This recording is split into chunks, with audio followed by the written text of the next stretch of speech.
তাহলে কি ডক্টর ইউনূসের প্রয়োজনীয়তা যুক্তরাষ্ট্রের কাছে ফুরিয়ে গেছে? অবশ্যই অবশ্যই, এটা কি বলার অপেক্ষা রাখে? এটা কি আপনি এখনো এটা নিয়ে চিন্তা করেন? আপনি ডক্টর ইউনূস সাহেব এটা জাতীয় ক্লাউন বান্দর ভারী বানিয়ে দিয়েছে ডক্টর আলী রিয়াজের নেতৃত্বে, এবং কতগুলো বান্দর যারা বিভিন্ন সময়ে তাদের রেকর্ড, পাস্ট রেকর্ড দেখেন, কারো গুড রেকর্ড নাই, একটা সিঙ্গেল লোকের গুড রেকর্ড নাই। দে আর কন্ট্রোভার্সিয়াল পিপল, তাদের কোনো জনভিত্তি নাই। এই ক্লাউন গুলা এখন নিজেদের ফেস সেভ করার জন্য 1 মাস সময় নিয়েছে, because they could not finish anything, এবং এদের কথা ছাড়া ইলেকশন ডিক্লেয়ার হয়ে গেছে। So this has become redundance. সংস্কার রানবে 3 জন লোকে, বিএনপি, জামাত, এনসিপি, এর বাইরে সংস্কার কেউ নাই। আর যদি সার্বজনীন করতে চান, সবার সঙ্গে আনতে চান, তাহলে সেখানে আওয়ামী লীগকে নিয়ে আসতে হবে। আগামী ফেব্রুয়ারিতে একটা সম্ভাব্য তারিখ ঘোষিত হয়েছে। প্রধান উপদেষ্টার সাথে সাথে নির্বাচন কমিশনের পক্ষ থেকেও বলা হয়েছে যে প্রথমার্ধের দিকে নির্বাচন হতে পারে, কিন্তু তারপরও মানুষের মধ্যে এক ধরনের সংশয়, দ্বন্দ্ব, নানান বিষয় কাজ করছে যে আদৌ নির্বাচন হবে কিনা, কিংবা হলেও কতটুকু নিরপেক্ষ হবে। ওনার শর্তই ছিল ওনাকে 5 বছরের জন্য দায়িত্ব দিতে হবে, এবং উনি উনার মতো করে দেশ চালাবেন, সেভাবে সবাইকে ঐক্যমতে আসতে হবে। কাজে আমাদের ধারণা ছিল এবছর উনি নিশ্চয়ই এর চেয়ে কম শর্তে রাজি হন নাই, এবং ওনার যে কথাবার্তা আমরা দেখেছি সেখানে বোঝা গেল যে উনি একটা নির্দিষ্ট লক্ষ্য নিয়ে আসছেন। ফলে আমরা রাজনৈতিক যে ছোট্ট কর্মী হিসাবে আমি ওনাকে বিশ্বাস করতে পারি নাই, ওনার উপর আস্থা রাখতে পারি নাই।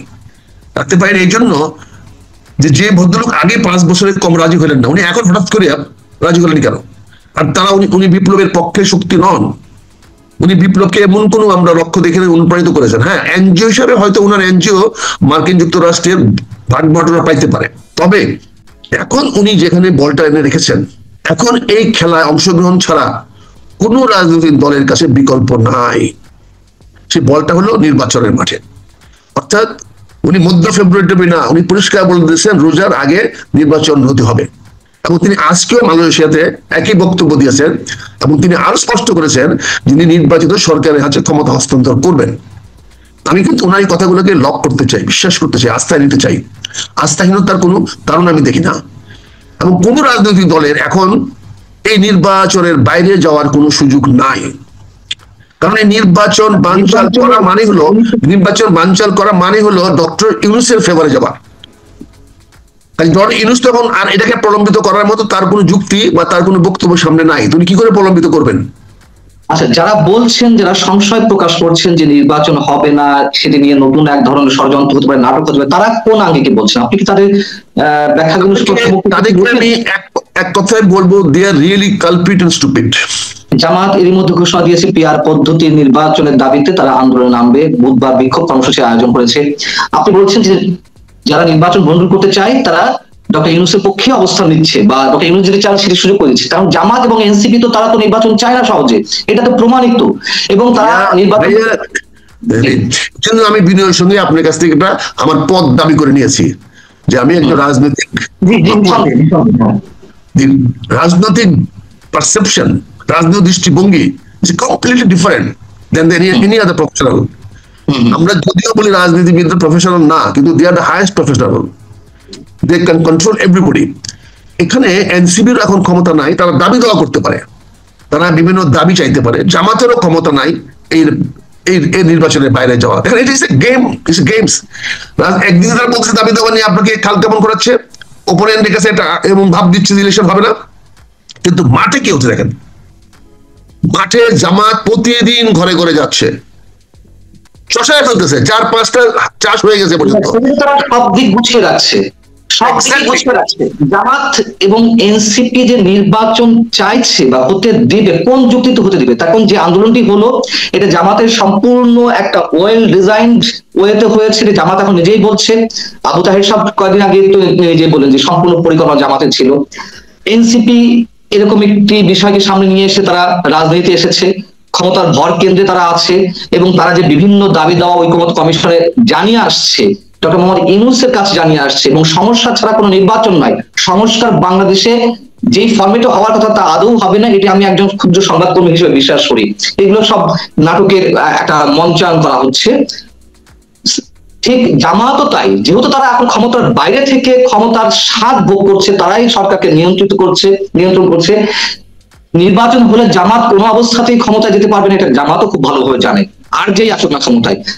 এনসিপি পারবে না তারা খুব ভালোভাবে জানে, তাহলে তারা নির্বাচন কেন চাইবে এই অবস্থায়, এবং তারা তো লেন্দি করতে চাইছে। ধন্যবাদ ভাই আপনার এই সুন্দর ক্লারিফিকেশনের জন্য। প্রথম বিনয়ের সঙ্গে বলছি, বিগত বৈষম্য বিরোধী আন্দোলন বলেন, সত্যপথ আন্দোলন বলেন, এতে জামাত বা এনসিপির কোনো পরিকল্পনা বা কোনো কিছু নাই। এটা সম্পূর্ণভাবে পরিকল্পনা করা হয়েছে ইউএসএআইডি থেকে পিটার হাসের নেতৃত্বে আমেরিকান রাজনৈতিক প্রেক্ষাপটে বাইডেন প্রশাসনের ডাইরেক্ট সরাসরি হস্তক্ষেপে তারা শেখ হাসিনাকে রিজিম চেঞ্জ করতে চেয়েছে। সেই জন্য তারা এই টিমটা সেট করে আমাদেরকে বিভিন্ন জায়গায় ভাড়া করে করে করে করে আমাদেরকে নিয়োগ করেছে। যারা থাকবে না কেন, আমার সিপাই করা ভাড়া করা সিপাই কোথায় থাকে? আমি যে মস্তানটা ভাড়া করি সেটা পিছনে থাকে, সেটা সামনে থাকে। এরা সব ভাড়াটিয়া। এরা যদি দাবি করে তাহলে আমি বলবো এরা সব ভাড়াটিয়া এবং প্রবঞ্চক। এরা ভাড়াটিয়া এবং প্রবঞ্চক, কারণ এদের তো কোনো মাথায় ব্রেনই নেই এটা করার মতো, প্ল্যান করার মতো সুযোগই নেই। এত বড় লোকটা রিক্রুট করার টাকা কোথায়, পয়সা কোথায়? এটা কেমনি হয়ে গেছে? প্রতিটা প্ল্যানের পরে অল্টারনেটিভ প্ল্যান আসছে, প্রতিটা প্ল্যানের পর অল্টারনেটিভ প্ল্যান আসছে। Plan A, plan B, plan C, plan D, যেখানে যেটা কাজে আটকে গেছে বিকল্প হয়ে গেছে। যেখানে তার মানে somebody was from the behind was controlling. এটা সিম্পল অঙ্ক। There was a super commander. আমি এবার একটা প্রশ্ন করতে পারি যে সম্পূর্ণ ডিজাইন মার্কেটিং দ্বারা হয়েছে বা ডিপ স্টেটে খেলার অংশ থেকে হয়েছে যদি হোক, তাহলে এখন সেই যুক্তরাষ্ট্র কেন চাইবে যে নির্বাচনে দ্রুত হোক বা ডক্টর ইউনূসকে সরিয়ে দেওয়া হোক? অথবা আমরা যে গত কয়েকদিন দেখলাম জামাতের সাথে যুক্তরাষ্ট্রের যিনি ভারপ্রাপ্ত রাষ্ট্রদূত ট্রাসি জ্যাকবসন তিনি বৈঠক করছেন, এনসিপির সঙ্গে বৈঠক করলেন, এবং যে প্রশ্নটা আমি আর কেবল আপনাকে করলাম, তাহলে এখন কি সত্যি সত্যি যুক্তরাষ্ট্র চাইছে কোনো নির্বাচন হোক? নির্বাচন very simple. Biden and Trump, there is a 100% 180-degree opposite procession. That was the agenda of the Democratic political agenda. Democratic Party, the Biden procession wanted to change of Sheikh Hasina. Not that Trump wanted to change the procession, because Hasina against ছিল Biden procession. Peter Haas তারা চেয়েছিল, যার ফলে American president Trump কেন declare করে দিল, disclose করে দিল যে আমার ইউএসএ এর মাধ্যমে আমরা $29 বিলিয়ন দিয়েছি। বর্তমান প্রশাসন যে চায় না এই ইউনুস সরকার থাকুক, তারও প্রমাণ চার্জ দ্য অ্যাফেয়ার্স সে বিভিন্ন এমনকি লন্ডনে গিয়ে সে তারেক রহমানের সাথে দেখা করে আসছে। আপনি খেয়াল করে দেখেন, এবং সকল রাজনৈতিক মহলের সঙ্গে কথা বলছে। এখন সে তৈরি করতেছে ইলেকশন একটা পরিবেশ। এখন 80,000 90,000 আর্মি দিবে, আর্মি হবে, এখানে আপনি ইভিএম বাতিল করা হচ্ছে, যেটা আমেরিকার ইন্টারেস্ট। এগুলো তো অনেকে বলছেন এগুলো নাটকের পার্ট, দেখানো হচ্ছে মানুষকে, অনেকে যেটা বলছেন আমি সেটাই বলছি। এবং যে মার্কিন যে এজেন্ডা ছিল শেখ হাসিনাকে সরিয়ে, তাদের তো নিশ্চয়ই কোনো এজেন্ডা ছিল, তা তো এখানে একটু ক্লিয়ার। মার্কিন এজেন্ডা মানে বাইডেনের এজেন্ডা, বাইডেন প্রশাসনের এজেন্ডা। বাইডেনের এজেন্ডা কি শুধুমাত্র শেখ হাসিনা বিরোধী ছিল নাকি অন্য কোনো এজেন্ডা ছিল? তাদের প্রথম ছিল তো বিকল্প সরকার তৈরি করা, শেখ হাসিনাকে পরিবর্তন করে, এবং সেই অনুযায়ী তাদের ছক অনুযায়ী ডক্টর ইউনূসকে তারা ক্ষমতা নিয়ে আসছিল। তাদের স্বার্থ হাসিল করা, বাইডেনের স্বার্থ হাসিল করা কি হয়ে গেছে? সেই স্বার্থ তো বাইডেন তো চাচ্ছে, ট্রাম্প প্রশাসন তো সেভাবে স্বার্থ চাচ্ছে না। কারণ আপনি দেখেন পিটার হাস চাকরি নিয়েছে কোথায়? এক্সেলেন্ট এনার্জিতে। কেন?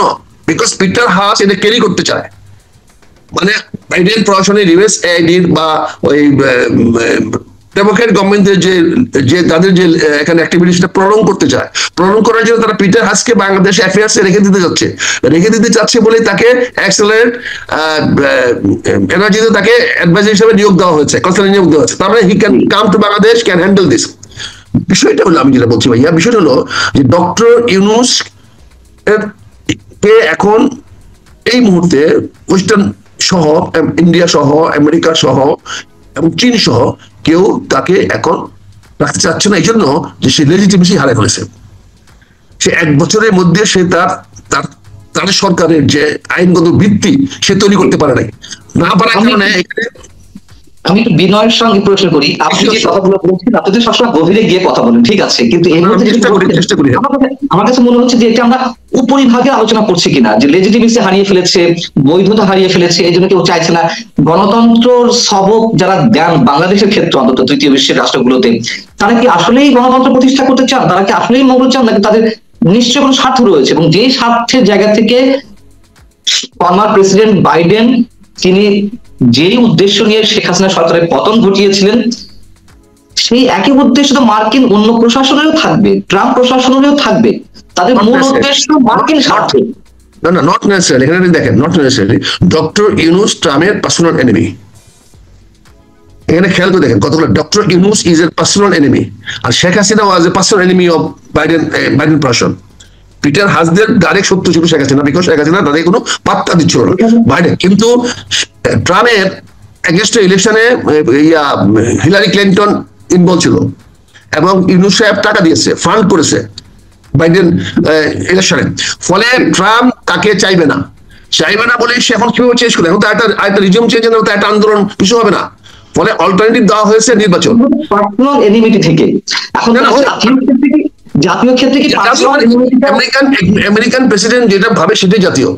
বাংলাদেশের ডক্টর ইউনূস যা আজকে ভাবে সেটাই আমার জাতীয়। আমি আপনার কিন্তু আমি আপনি শেষ করবো না।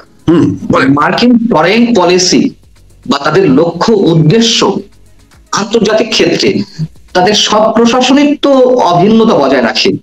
যেমন এখানে সেন্ট মার্টিন নিয়ে কথা হয়, এখানে করিডোর নিয়ে কথা হচ্ছে, এখানে ডিপ সি পোর্ট নিয়ে কথা হচ্ছে। এইগুলো কি সব স্বার্থ উদ্ধার হয়ে গেছে, নাকি শুধুমাত্র এই স্বার্থগুলো যদি উদ্ধার হয়ে যেত তাহলে তো ইউনূসকে সরানোর প্রয়োজন ছিল না।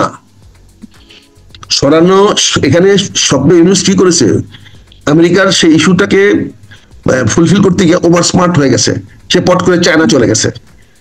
সে খুব খুব ক্ষুদ্র পরিসরে দেখেছে যে ইন্ডিয়ার এগেন্সে যেতে হলে আমাকে তাড়াতাড়ি চায়না যেতে হবে। সে চায়না থেকে কিন্তু সুইসাইড করেছে, চায়নার কাছে গিয়ে সে সুইসাইড করেছে, চায়নার কাছে গিয়ে সে মিসট্রাস্ট ক্রিয়েট করেছে from the Trump point of view. এবং সেখানে সে জাতিসংঘের কাছে আবার কম্প্রোমাইজ করতে গিয়ে সে রোহিঙ্গাদের ইস্যুটাকে সলভ না করে সে এই আরাকান আর্মিকে করিডোর দিতে গেছে। আরাকান আর্মিকে করিডোর দেওয়াটা তো is not in favour of America, it is in favour of United Nations.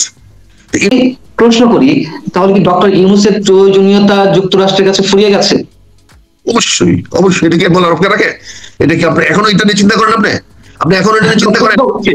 না না, আপনি এখন হ্যাঁ, উনার এখন একটি মাত্র ক্রেডিট যে কারণে উনি এখনো আছেন এবং আল্লাহর থাকবেন, সেটা হচ্ছে যে উনি ইলেকশন ব্যাপারে একটা প্রম্পট ডিসিশন নিতে পেরেছেন।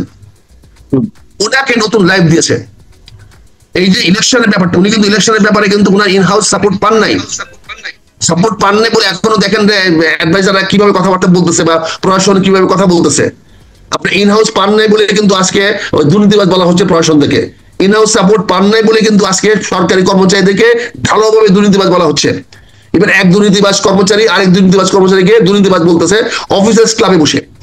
চিন্তা করো, অফিসার্স ক্লাবে বসে অফিসে গালালি করা হচ্ছে, সিনিয়র অফিসারদের গালালি করা হচ্ছে। তার মানে কি? অর্থাৎ ডক্টর ইউনূস সাহেবের command over the secretariat, over the adviser has drastically reduced. উনি যদি ইলেকশনটা ডিক্লেয়ার করে দিয়েছেন, আমাদের সবাই ভাবতেছে ডিক্লেয়ার করে দেওয়াতে এটা বিএনপির ফেভারে গেছে। অ্যাপারেন্টলি মনে হচ্ছে বিএনপির ফেভারে গেছে, কিন্তু আলটিমেটলি আপনি যেটা বলতেছেন যে জামাত ক্ষমতা আসবে না, জামাত ইজ এ সো অর্গানাইজড। আমি সারপ্রাইজ হব না যদি জামাত 150 না পাক, কাছাকাছি সিট যদি পেয়ে যায়, বা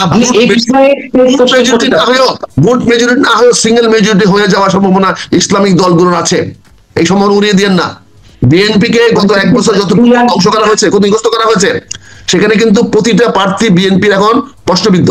দে have the money, they have the work, তাদের অর্থ আছে, তাদের জনবল আছে, তাদের বিশাল কোম্পানি আছে। একটা নির্বাচনকে সফল করার জন্য যার দরকার, বা একটা নির্বাচনকে সফল করার যার দরকার, তার বলতে পারি আমার 95% রসদ জামাত, একমাত্র জামাতের আছে। বিএনপির জনমত আছে, বিএনপির জনমত আছে, বিএনপির প্রচন্ড জনমত আছে, কিন্তু সেই ধান কেটে ঘরে আনার মতো কামলা নাই। দুঃখের সঙ্গে বলছি, আপনার অনুষ্ঠানের মধ্যে বলছি, বিএনপির 300 কামলা নাই, বিএনপির ধানের শীষকে গুলায় আনার মতো কামলা নাই। সবাই বিভক্ত, কোনো একটা জায়গায় একক প্রার্থী নাই, ইনক্লুডিং আমার মহাসচিবের, ইনক্লুডিং মির্জা আব্বাসের, ইনক্লুডিং এনিবডি। কারো একক প্রার্থী তালিকা নাই, তার বিরুদ্ধে প্রার্থী আছে। এবং সুযোগ পেলে তারা সেখানে কাজ করবে। আমরা শেষ করবো, দুটো প্রশ্ন খুব ছোট করে অ্যান্সার নিতে চাই আপনার কাছ থেকে। এক হচ্ছে জামাত তাহলে ক্ষমতা আসার একটি সম্ভাবনা আপনি দেখছেন, সেটা কি ফ্রি অ্যান্ড ফেয়ার ইলেকশনের মাধ্যমে নাকি সেরকম কোনো ম্যাটিকুলাস ডিজাইনের মাধ্যমে? আর দ্বিতীয় কোশ্চেন হচ্ছে যে জামাত 2008 সালের হিসেবেও হয়তো ভোটের পরিসংখ্যানে তার দেখা যায় 6 থেকে 7% খুব বেশি হলে, তো 2008 থেকে এই 17 বছরে তারা জিতে যাওয়ার মতন এমন জনসমর্থন আদায় করে ফেলেছে, তারা কি এমন করেছে যে জনগণ তাদেরকে ভোট দিবে? ভাই নির্বাচন তো জনসমর্থনে হয় না, নির্বাচন হয় অর্গানাইজেশনের মাধ্যমে, সাংগঠনিক তৎপরতার মাধ্যমে। সমর্থন, জনগণের সমর্থন, কিন্তু 5% যে সমর্থন বললেন জনগণের, এই 5% কিন্তু বিএনপির সব কর্মী, সরি জামাতের সব কর্মী। এই 5% ভোট জামাতের সব কর্মী। এখন এই 5% কর্মীকে যদি ভোট আহরণে জায়গা পাঠানো যায়, তারা যদি এখন মেটিকুলাসলি প্ল্যান করে যদি তারা ভোটটা থেকে নিয়ে আসতে পারে। Voter is very fluctuating factors, বিভিন্ন কারণে ভোটার আপডাউন করে। আমি একটা চেয়ারম্যানকে গালি দিছিলাম, একটা ইউনিয়ন পরিষদ চেয়ারম্যান গালি দিছিলাম যে আপনাদের মতো কুত্তাদেরকে বিস্কুট খাওয়াইলে সবসময় পিছু ঘুরে। আমি ইলেকশনের সময় এটা আমার বিরুদ্ধে প্রচার চালিয়ে দিয়ে আমাকে হারাই দিয়েছে 2001 নির্বাচনে। আচ্ছা, বুঝতে পারছি। আমরা এই যে 35% reserve vote, 30% reserve vote BNP, সেই ভোটগুলো কি রিজার্ভ ভোট বলে কোনো কিছু নাই ভাই, রিজার্ভ ভোট বলে কোনো কিছু নাই। আওয়ামী লীগও তো রিজার্ভ ভোট আছে, 5% ভোট পড়ে নাই কেন? এগুলো কতগুলো বানানো স্টোরি আমাদের ইন্টেলেকচুয়াল লিখে আমাদেরকে বুঝায়। আমি যখন ইলেকশনে দাঁড়িয়েছিলাম, শুনেন, আমি যখন ইলেকশনে দাঁড়িয়েছিলাম 91 সালে আমার কেউ চিনতো না, বুঝতে পারছেন? আর আমি যখন ফেল করছি 2001 তখন আমি কটিয়াদি এলাকাতে আমি 90% লোক গেছে পপুলার, 90% লোক গেছে আমি পপুলার। জাতীয় ঐকমত্য কমিশন সম্পর্কে একটি প্রশ্ন ছিল যে 15 আগস্ট পর্যন্ত তাদের মেয়াদ ছিল, সেটি 15 সেপ্টেম্বর পর্যন্ত করা হচ্ছে। এগুলো কি তারা আসলে খুব সিরিয়াসলি করছে নাকি এগুলো নাটকের অংশ? এটি একটা জাতীয় ক্লাউন বা বান্দর বাহিনী। ডক্টর ইউনূস সাহেব একটা জাতীয় ক্লাউন এবং বান্দর বাহিনী বানিয়ে দিয়েছে ডক্টর আলী রিয়াজের নেতৃত্বে, এবং কতগুলো বান্দর যারা বিভিন্ন সময়ে তাদের রেকর্ড, পাস্ট রেকর্ড দেখেন, কারো গুড রেকর্ড নাই, একটা সিঙ্গেল লোকের গুড রেকর্ড নাই। দে আর কন্ট্রোভার্সিয়াল পিপল, তাদের কোনো জনভিত্তি নাই। এই ক্লাউন গুলা এখন নিজেদের ফেস সেভ করার জন্য 1 মাস সময় নিয়েছে, because they could not finish anything, এবং এদের কথা ছাড়া ইলেকশন ডিক্লেয়ার হয়ে গেছে। So this has become redundance. এখন এটা অপ্রয়োজন হয়ে গেছে, অপন্থ হয়ে গেছে। কিন্তু এগুলো লুভি, টাকার কাছে এই যে মজাটা পাইছে, তারা যে লুভি এটি প্রমাণ করলো আর 1 মাস টাইম এক্সটেনশন করে।